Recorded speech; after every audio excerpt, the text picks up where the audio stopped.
नमस्कार सांग मैंने आपण मानु समस्त को मो स्टोरी चैनल स्वागत। चलतु कहानी आरंभ करवा। मित्राक्षी जीव शाशुघर षष्ठ भाग पूर्व भाग गुड़िक आपण मैंने जदि शुणी ना जल्दी जल्दी शुणी नियंतु। मित्रा मिलन पाखु जाई कहला, मिलू प्रकृतर से टिके बदमाश सान तो से तू ता कथा किछि भाबिबु नाही। से सब बेले सेमिति पाठ पढ़िबा समय तार सर्ट सर्किट हो गले एमिति सब बाणी बाहरे छिड़ा होई रहिचु काईकी बस चेयारे। मिलन कहला, मु भोग नहीं आसीथिली तोते देबा पाई, तू भोग रखे मु जाउछि घर को। मित्रा कहला, तू तो केबे भी आम घर को आसुनाहु, आज जदि आसीछु टिके बसुनाहु काहींकी। मिलन कहला, परे केबे आसिले बसिबी, मु एबे जाउछि, तू थाली परे देई देबु आम घरे नहीं। मिलन गोटे निश्वास रे बाहर को चलीगला। पछरु मित्रा ताकू जेते डाकुथिले भी से आउ शुणिला नहीं। मित्रा खूब आश्चर्य भी हैला मिलूर कार्यकलाप देखी। किछि कारण न दर्शाई हठात एमिति बाहर को पळेई जिबा सहजरे ग्रहण करि पारु नथिला मित्रा। सांग माने पूर्व भागरे एति बाट जाई शुनिथिले, एबे चलंतु आगो को शुनिबा। बाहर को आसिया परे मिलन दीर्घ श्वास छाड़ी मुहरु झाळ पोछिला। निजे निजे कहिला, ओहो मु कौन देखिली एमिति। मित्रा खराब भाबिथिव निश्चय, थाउ से परे आसिले मु कहिदेबी। घर आड़कू पाद पकेइला। घरे पहुँचा पर मध्य ता आखि आगरे नाची जाउथुला मित्रार से घन गहल खोला केस। गोरा गोरा गाल दुईटा तार नाली पड़ी जाइथिला। आउ ता आखि जोड़िक भी बिना कजल रे स्वच्छ तरंग परी दिसुथुला। सतरे से केबे मित्रा को ठीक रे अनेई नथिला, किंतु आज मित्रार सौंदर्य आगरे से जेमिति दुर्बल होई पड़ुथुला। सेथिपाई तो अधिक समय रहिले ता नजर धरा पड़ी जिबा भयरे किछि न कही बाहर को पळेई आसिला। से दांड पिंढारे बसी ढक ढक करी पानी ग्लासे पीदेला। एबे भी ता देह हाथ केमिति होई जाउथुला। भितरे भितरे गोटे अद्भुत अनुभव आसी जाउथुला। सते जेमिति भयरे ता देह थरी उठुथुला। निश्वास प्रश्वासर गति धीरे धीरे खूब प्रखर होई चलीथिला। सेई समय मालती बाहर को आसी कहिले, अरे मिलू तू आसी सालुनी। मिलन टिके अन्यमनस्क भावरे कहिला, हाँ हाँ एई आसिली एबे। मालती कहले, बाहरे कहीं एमिति बसीछु, एमिति तो देहटा पटपट होई थरुची कहीं, कौन होईची तोर। मिलन उठी पड़ी कहिला, से किछि नहीं बोऊ, मु आसिया बेले बाट टिके चमकी पड़ली तो सेइथिपाई। मालती कहले, कौन जाऊ कहिबी तोते, दिन दीपहरटारे तू भूत देखिया परी हाउली खाई जाउछु। मिलन कहला, भीतर को चाले तू, मु टिके परे जाउछि।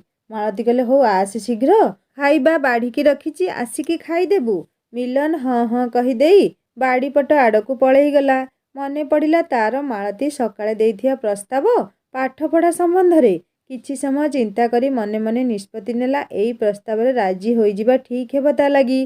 गछ पत्र गहल रे किछि समय बितेई सारिया परे ताकू टिके हल्का लागुथुला।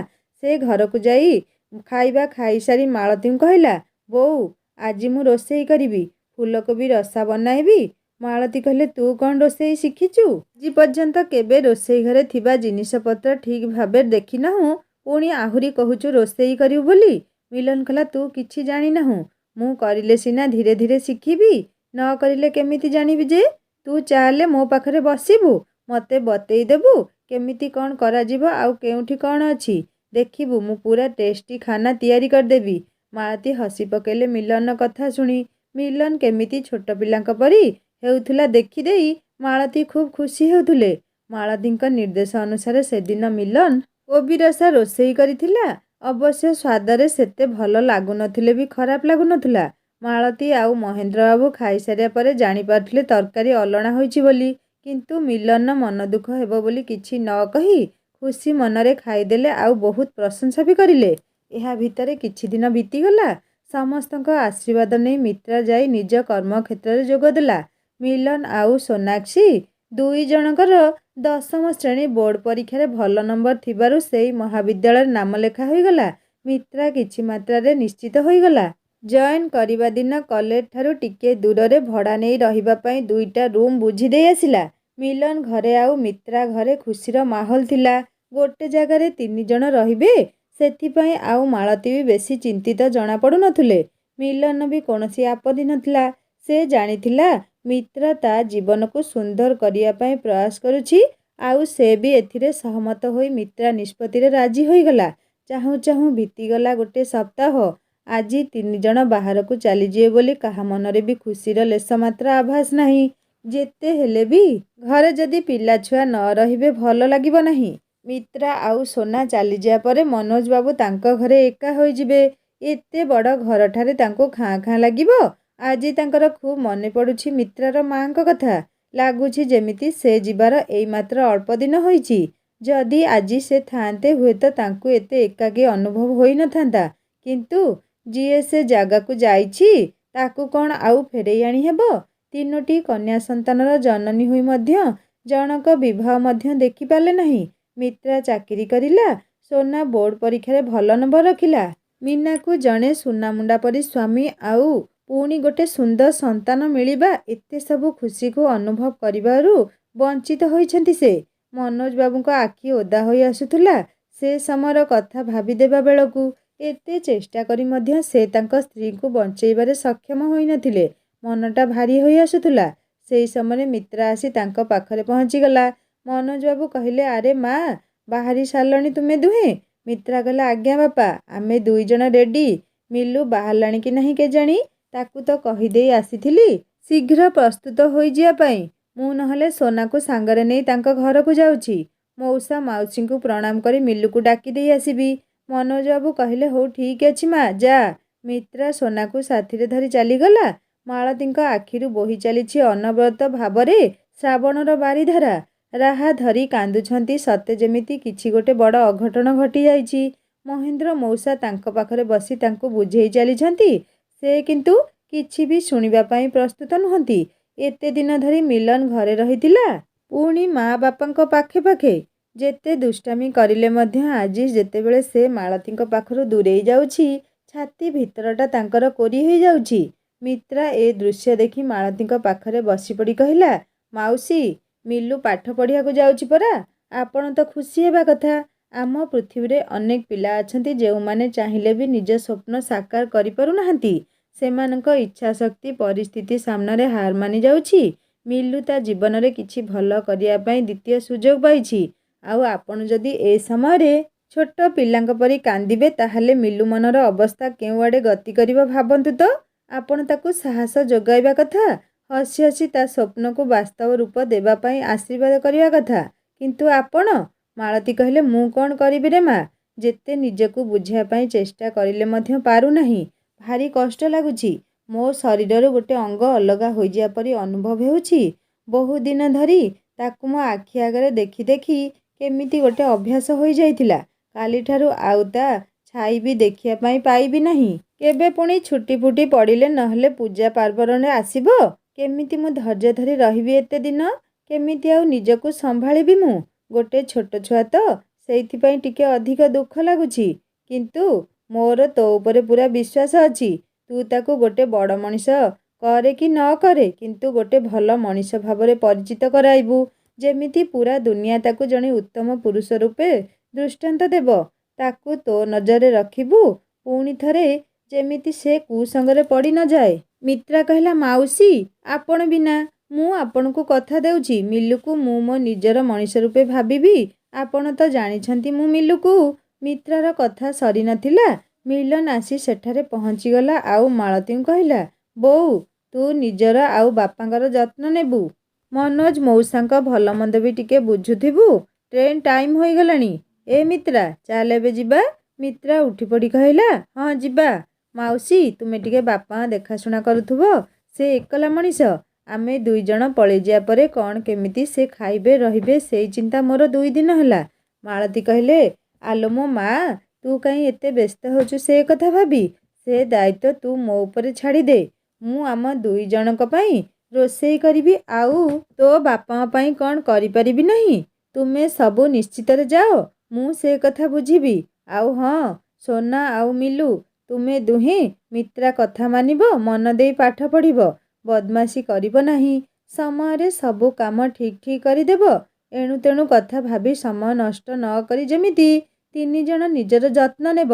ଖାଇବା ପିଇବା ଠିକ୍ ଠାକ୍ ରଖିବ, ହେଲା ତ? ମିଲନ କହିଲା, ବୋଉ, ତୋର କେତେ ଚିନ୍ତା। ଆମେ ପରା ବଡ଼ ପିଲା ହେଲୁଣି। ମିତ୍ରା କହିଲା, ତୁ ଯେତେ ବଡ଼ ହେଲେ ମଧ୍ୟ ମାଉସୀଙ୍କ ପାଇଁ ଛୋଟ ପିଲା, ହେଲା? ଆଉ ପାଟି ନ କରି ଚାଲେ। ତିନି ଜଣ ମାଳତୀ ଆଉ ମହେନ୍ଦ୍ର ବାବୁଙ୍କୁ ପ୍ରଣାମ କରି ବାହାରି ଗଲେ। ମାଳତୀ ଲୁହଭରା ଆଖିରେ ଚାହିଁ ରହିଥିଲେ ସେମାନଙ୍କ ଯିବା ବାଟକୁ। ମନୋଜ ବାବୁ ଅପେକ୍ଷା କରିଥିଲେ ତିନି ଜଣଙ୍କୁ। ସେମାନେ ଆସିବା ପରେ ଗୋଟେ ଅଟୋ ଭଡ଼ା କରି ପ୍ଲାଟଫର୍ମକୁ ଗଲେ। ତିନି ଜଣଙ୍କୁ ଆଶୀର୍ବାଦ ଦେଇ ଟ୍ରେନରେ ବସେଇ ଦେଇ ଘରକୁ ଆସିଲେ। ମନ ତାଙ୍କର କେଉଁଥିରେ ବି ଲାଗୁନଥିଲା, ଖାଲି ଗୁଡ଼େଇ ତୁଡ଼େଇ ହେଉଥିଲା। ମିତ୍ରା ଆଉ ସୋନାର ଝଗଡ଼ାରେ ଘରଟା ସତରେ ଭାରି ସୁନ୍ଦର ଲାଗୁଥିଲା। କିନ୍ତୁ ସେ ଦୁହିଁଙ୍କ ଅନୁପସ୍ଥିତିକୁ ଘରର ପ୍ରତ୍ୟେକ ଆସବାବପତ୍ର, ଜିନିଷ ଆଉ ଘରର ଚାରିକାନ୍ଥ ବି ଅନୁଭବ କରିପାରୁଥିଲେ। ଝୁରୁଥିଲେ ସେ ଦୁହିଁଙ୍କୁ। ସତେ ଯେମିତି ଆଜି ହିଁ ଘରର ଆକାର ଏତେ ବଡ଼ ବୋଲି ଜଣାପଡ଼ିଲା। ନହେଲେ ପୂର୍ବରୁ ତ କାହିଁ ସେମିତି ଲାଗୁନଥିଲା। ଦୁଇ ଝିଅଙ୍କ କୋଳାହଳକୁ ବହୁତ ମନେ ପକାଉଥିଲେ ମନୋଜ ବାବୁ। ଶେଷରେ ସେ ସ୍ମୃତିର ଅସହ୍ୟ ପୀଡ଼ାକୁ ସାମାନ୍ୟ ଉପଶମ ପାଇବା ଲାଗି ବାହାରି ଗଲେ ଛକ ଆଡ଼କୁ।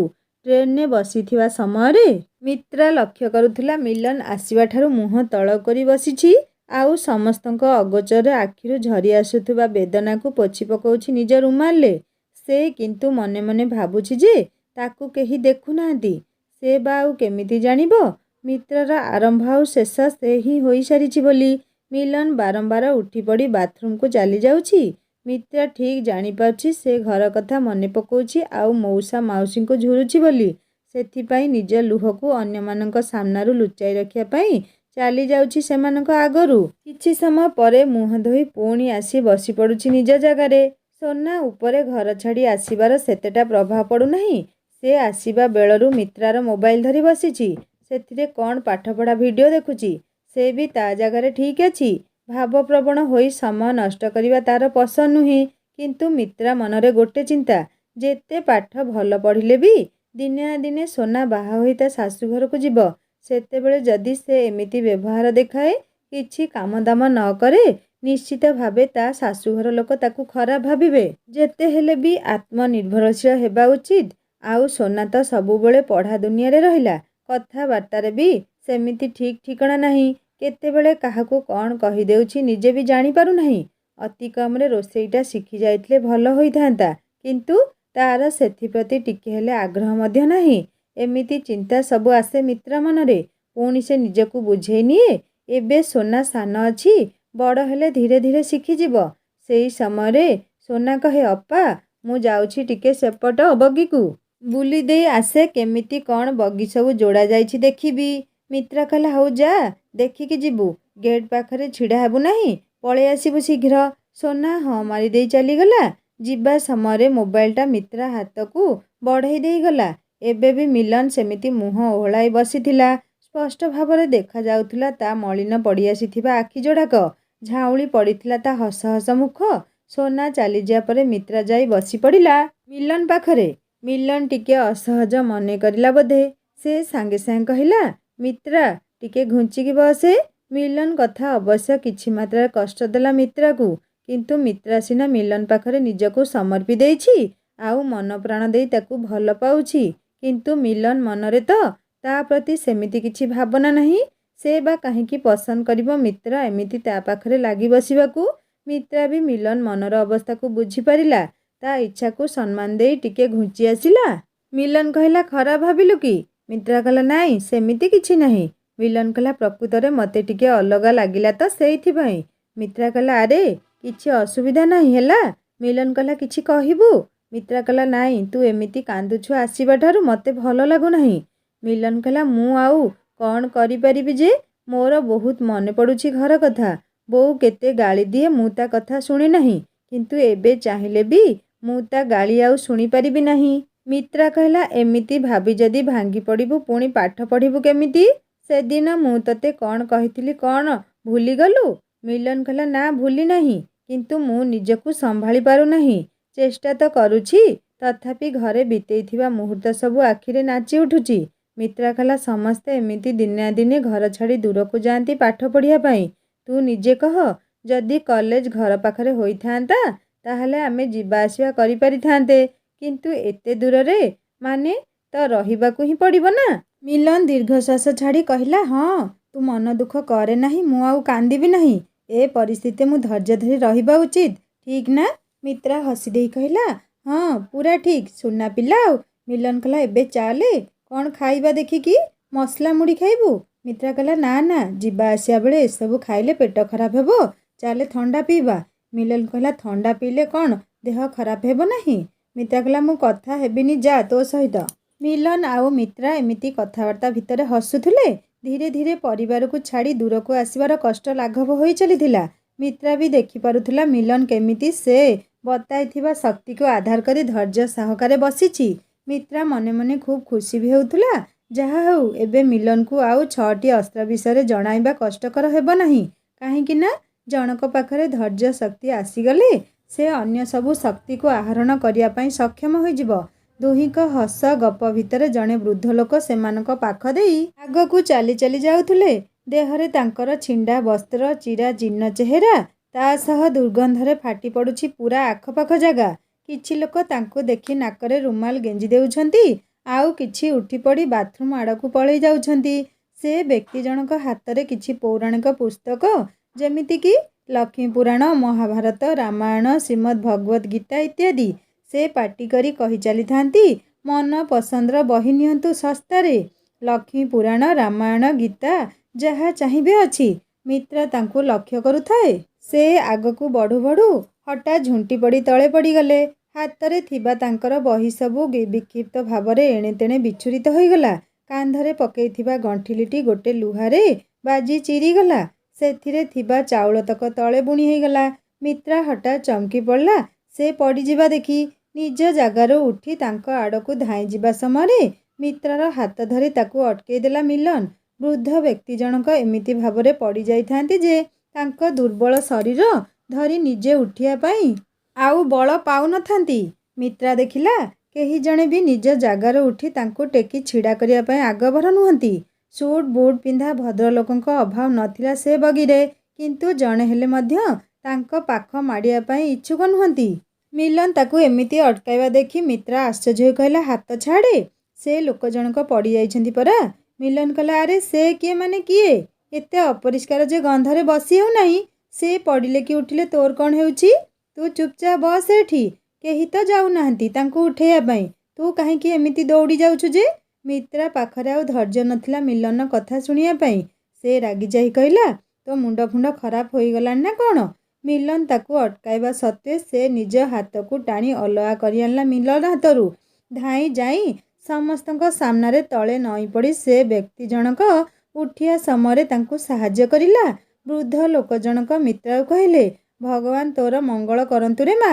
ମିତ୍ରା ଚଟାପଟ ତାଙ୍କ ବହିଗୁଡ଼ିକ ତଳୁ ଉଠାଇ ଆଣି ତାଙ୍କ ହାତରେ ଧରେଇ ଦେଲା, ଆଉ ଗୋଟେ ଫାଙ୍କା ସିଟ୍ରେ ବସିବା ପାଇଁ କହିଲା। ସେହି ସମୟରେ ଯାତ୍ରୀମାନେ ପଡ଼ିଯାଉଥିବା ଚାଉଳ ଉପରେ ନିଜ ଜୋତାର ଭାର ଥୋଇ ଦେଇ ଆଗକୁ ବଢ଼ୁଥିଲେ। ସତେ ଯେମିତି କାହାର କିଛି ଫରକ ହିଁ ପଡ଼ୁନଥିଲା। ଆଭିଜାତ୍ୟ ସମାଜ ସଭ୍ୟ ଲୋକଙ୍କ ଦୃଷ୍ଟିଶକ୍ତି କୁଆଡ଼େ ଉଭାନ ହୋଇଯାଇଥିଲା ପରି ପ୍ରତୀତ ହେଉଥିଲା। ଓଡ଼ିଆ ଘରେ ଧାନ ଚାଉଳକୁ ଲକ୍ଷ୍ମୀ ବୋଲି ମାନୁଥିବା ପ୍ରଥା ଯେମିତି ମିଥ୍ୟା ପ୍ରମାଣିତ ହୋଇସାରିଥିଲା। ବାହାରକୁ ଚାକଚକ୍ୟ ଦେଖାଯାଉଥିବା ଲୋକଙ୍କୁ କିଛି କହି ପ୍ରତିରୋଧ କରିବା ପାଇଁ ଶକ୍ତି ମିତ୍ରା ପାଖରେ ନଥିଲା। ସେ ଚୁପ୍ ରହିବା ପାଇଁ ଶ୍ରେୟସ୍କର ମଣିଥିଲା। ବ୍ୟକ୍ତି ଜଣକ ବସିପଡ଼ି ଖୁବ୍ ମନ ଦୁଃଖରେ କହିଲେ ମୋର ସବୁ ଚାଉଳ ନଷ୍ଟ ହୋଇଗଲା। ମିତ୍ରା ଟିକେ ବ୍ୟସ୍ତ ହୋଇ କହିଲା ମଉସା ଆପଣ ବ୍ୟସ୍ତ ହୁଅନ୍ତୁ ନାହିଁ, ମୋ ପାଖରେ ଚାଉଳ ଅଛି, ଆପଣ ନେଇଯିବେ। ବୃଦ୍ଧ ବ୍ୟକ୍ତି କହିଲେ ନାଇଁ ରେ ମା, ମୁଁ ମୋର ଏଇ ବହି ବିକି ଯାହା ପଇସା ପାଏ ସେଥିରେ ମୋ ଖାଦ୍ୟ କିଣି ଆଣେ। ଆଜି ମାତ୍ର ଗୋଟିଏ ବହି ବିକ୍ରି ହୋଇଛି ଏ ପର୍ଯ୍ୟନ୍ତ, ଦେଖିବା ଆଗକୁ ଯଦି କେହି ନେଲେ ସେଇ ପଇସାରେ ନହେଲେ ଆଉ କିଛି କିଣି ଆଣିବି। ମିତ୍ରା କହିଲା ଆପଣ ଏତେ କଷ୍ଟ କରୁଛନ୍ତି ଏ ବୟସରେ, ଘରେ କେହି ଅଛନ୍ତି? ବୃଦ୍ଧ ବ୍ୟକ୍ତି କହିଲେ ହଁ, ଘରେ ସ୍ତ୍ରୀ ପିଲାଛୁଆ ସମସ୍ତେ ଅଛନ୍ତି, କିନ୍ତୁ ମୁଁ କେବଳ ଯାହା ଘରେ ରହୁନାହିଁ। ମିତ୍ରା କହିଲା ଏମିତି କାହିଁକି? ବୃଦ୍ଧ ବ୍ୟକ୍ତି ଜଣକ କହିଲେ ମୋତେ ଘରେ ବାହାରେ ସମସ୍ତେ ପାଗଳ ବୋଲି କହି ଘରୁ କାଢ଼ିଦେଲେ।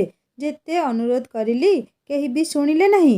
ସେହି ସମୟରେ ଯେମିତି ମୋ ନିଜ ଲୋକ ସମସ୍ତଙ୍କ ପାଇଁ ମୁଁ ସାତପର ହୋଇଗଲି। ବହୁ ଚେଷ୍ଟା ପରେ ବି ମୋତେ ଯେତେବେଳେ ଘରେ ପୂରେଇ ଦେଲେ ନାହିଁ, ବାଧ୍ୟ ହୋଇ ପଳେଇ ଆସିଲି ଖୁବ୍ ଦୂରକୁ।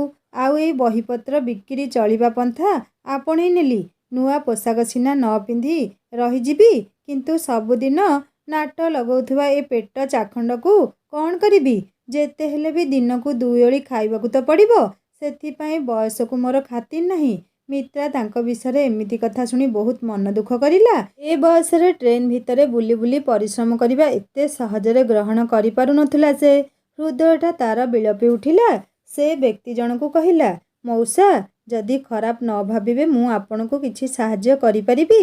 ବୃଦ୍ଧ ବ୍ୟକ୍ତି ଟିକେ ହସି ଦେଇ କହିଲେ, ମୁଁ ଯଦି ଅନ୍ୟମାନଙ୍କ ଠାରୁ ସାହାଯ୍ୟର ଆଶା କରିଥାନ୍ତି ତାହେଲେ ଆଜି ବହି ନ ବିକି ଭିକ ମାଗୁଥାନ୍ତି।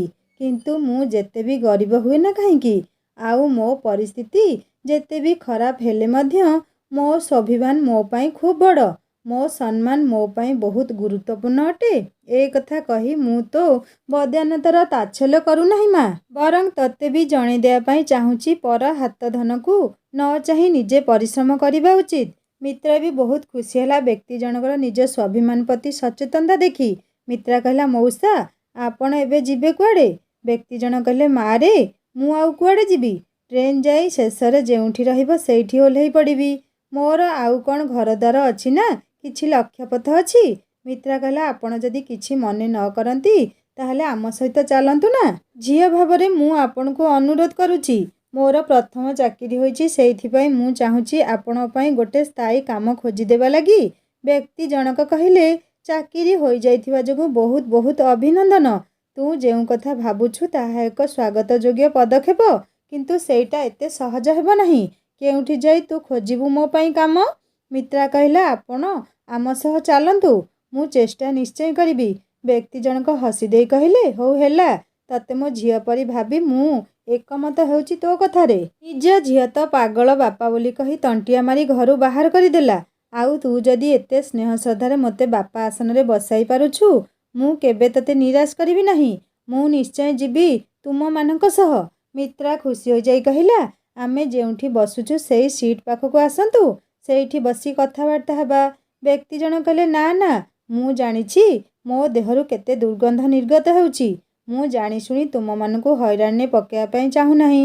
ତୁମେ ସମସ୍ତେ ସେଠି ବସ, ମୁଁ ଏଇଠି ବସିଛି। ସେ ବ୍ୟକ୍ତି ଜଣଙ୍କ କଥାବାର୍ତ୍ତାରୁ ଲାଗୁଥିଲା ସେ ଜଣେ ଶିକ୍ଷିତ ଲୋକ ବୋଲି, ନହେଲେ ଏତେ ବିଚାର ଶକ୍ତି କେବେ ବି ଆସିନଥାନ୍ତା ତାଙ୍କଠାରେ।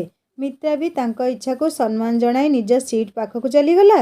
ମିଲନ ସେତେବେଳକୁ ମୁହଁ ବୁଲେଇ ବସିଥିଲା। ମିତ୍ରା ଯାଇ ତା ପାଖରେ ବସି ପଡ଼ିଲା। ମିଲନ ଟିକେ ଚିଡ଼ି ଉଠି କହିଲା, ହାତ ଧୋଇକି ଆସିଛୁ ନା ସେମିତି ଚାଲି ଆସିଲୁ? ମିତ୍ରା ଅଧିକ ଯୁକ୍ତିତର୍କ ନ କରି ହାତ ଧୋଇ ଦେଇ ଆସିଲା। ମିଲନ କହିଲା, ଏତେ ସମୟ କି କଥା ହେଉଥିଲୁ ସେ ଲୋକ ସହ? ତୁ କ'ଣ ଜାଣିଛୁ ସେ କିଏ?